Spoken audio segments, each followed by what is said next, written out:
You've heard the saying quality over quantity, right? That saying essentially means choosing things of high standard matters more than the amount or number of things that you have. To put it another way, value matters more than volume. If you have one or two items that make you feel really good, then it doesn't really matter how much of those other items you have. I think it's fair to say most of us stand by this statement and not the other way around. But I'll admit, I wouldn't mind eating 10 decent cookies over one great cookie. Admit it, you're the same way sometimes.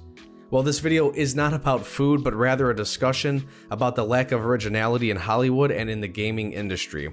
Now, movies have been around for over a century. The first Hollywood studios opened up back in 1911 and 1912. Hollywood's golden age was from the late 1920s to the early 1960s, and during that time period, around 800 movies were being produced every single year. Oh, and by the way, we've had another 63 years that have passed since the golden age, so that's even way more movies and shows now, technically. So yeah, I guess at some point we were going to run out of ideas, right? Like, how many more zombie stories, police, firefighter, and hospital dramas can we get? How many more war films can we get? How many more comedies that focus on sex and drugs can we get? And at this point, these genres just don't feel the same anymore because it's all recycled, rehashed stuff. And some people are starting to feel burnout with movie franchises like Marvel because of the frequency of movies and now shows being released every single year with, the streaming platform Disney+. There's also a lot of old school directors that feel the same way about Marvel, and I want to bring up a couple of their quotes. These directors include Francis Ford Coppola, Martin Scorsese, and Quentin Tarantino. Scorsese had this to say: "The value of a film that's like a theme park film, for example, the Marvel type pictures, where the theaters become amusement parks, that's a different experience. It's not cinema, it's something else." Coppola had this to say, going off Scorsese's point: "When Martin Scorsese says that the Marvel pictures are not cinema, he's right, because we expect to learn something from cinema. We expect to gain something, some enlightenment, some knowledge, some inspiration. I don't know that anyone gets anything out of seeing the same movie over and over again.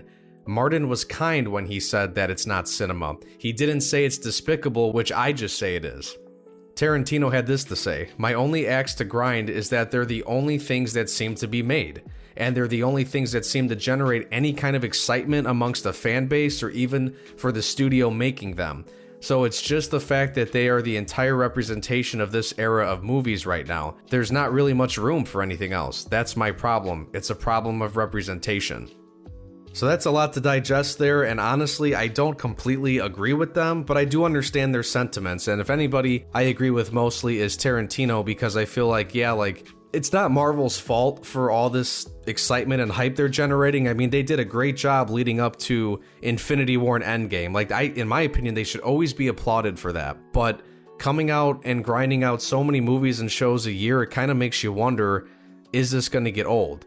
I personally don't have a lot of issues with the Disney Plus shows coming out. I don't think it's been great quality, but I think people get more mad at the character representations and what heroes we've gotten in some of these shows, but I don't think it's the end of the world. But I do agree with Tarantino where it's like, I feel like I'm more hyped to go see movie franchises like Avatar 2, which I know we're finally getting. It's going to be a franchise one day, but that was extremely hyped, and it's going to continue to be hyped with more movies. I think as much as I love Star Wars content, I just hope the content's good, and lately I have not felt very good. I've been more critical of everything that's come out over the last year.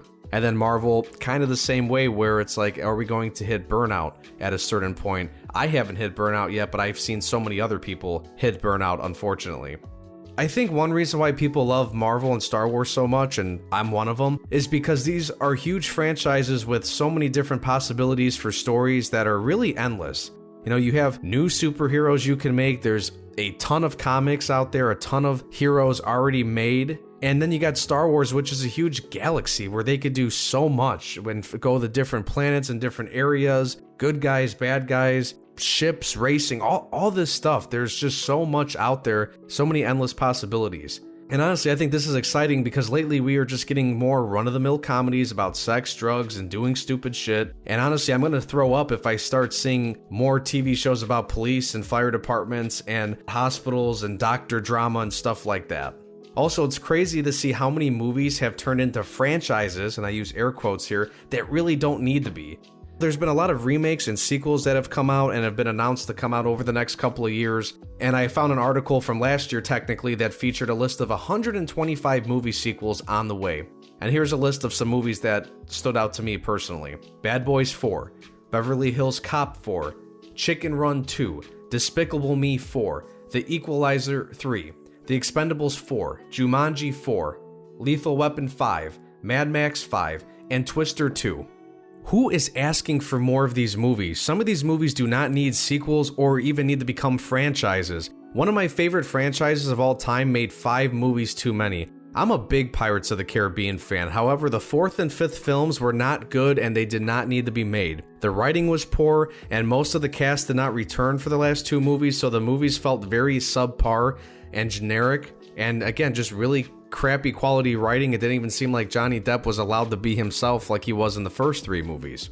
Now, my favorite movie from last year was Everything Everywhere All at Once. The movie was very unique. I don't remember hearing much about this movie before it was released. I believe I saw the trailer once or twice, but it wasn't super hyped up beforehand like blockbuster hit movies. But it is nice to see writers and directors rise to fame due to a great film, even if the movie had a cast with big names. Extremely well done, and sometimes it's nice to see a movie that wasn't overhyped like Avatar or some of these other franchises, another Fast and Furious movies. It was good to get something, different, something with a different take and some unique aspects.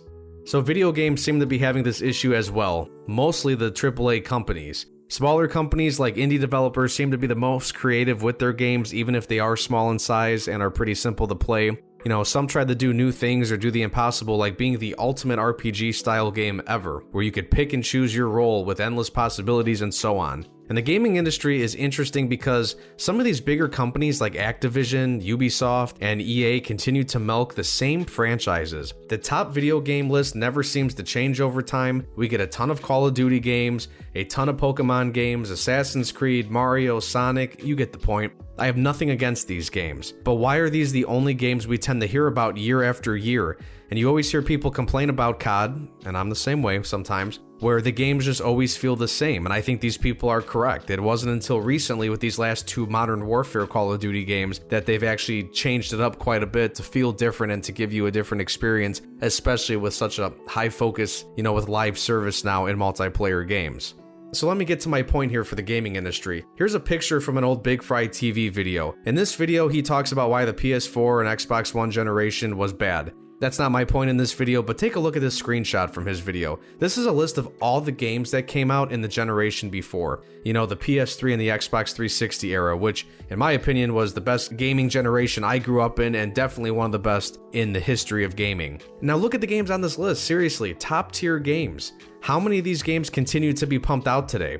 And how many are not the same in quality? Again, I don't think they're all bad, but how many more of these games are just like my Pirates of the Caribbean example, where it's a series that should have ended sooner, or maybe they needed to be handled differently? Games that aren't the same anymore include Far Cry, Assassin's Creed, Halo, Saints Row, and even Gears of War.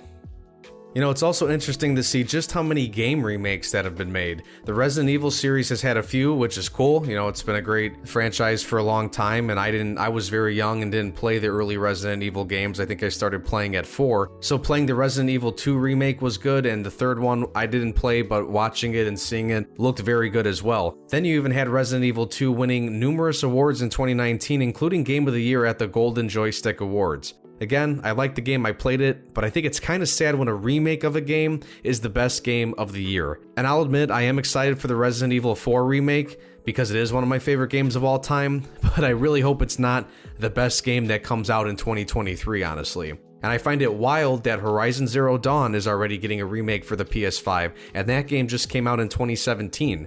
You would think they would just have a quick updated patch version or something for playing on the PS5. So a game that's not even 10 plus years old yet getting a remake is a little wild to me. So bringing this all full circle now, I think part of the negative fan reception we see a lot today with new movies, shows, and games comes from the lack of originality. I'll admit, I get bored sometimes with games because I feel like I've played the same type of game before. When I was growing up, I remember watching Nash Bridges and CSI Miami and other police and detective shows, and now I just yawn when I see 5 other CSI shows and NCIS shows that are coming out every year now. And with movies, I think it sucks that I have to always look forward to Marvel and Star Wars only for the most possibility of new content that's exciting, because no one is trying to make something new. I don't even bother to check out new comedies right away because those are even dry when it comes to the humor and ideas. You know, like I said, it's the same stupid shit and the same stupid, stories with drugs and drinking and sex. It's like, let's get some funny comedy, some funny dialogue. Let's get witty again and things like that. It just seems like the storyline itself is just always falls into the same line of ideas. So let me know what you guys think in the comments below. Be sure to give the video a like, subscribe to the channel for more, and you can also find me on Twitter and TikTok as well at analyzethis_YT. Thanks guys, see you on the next one.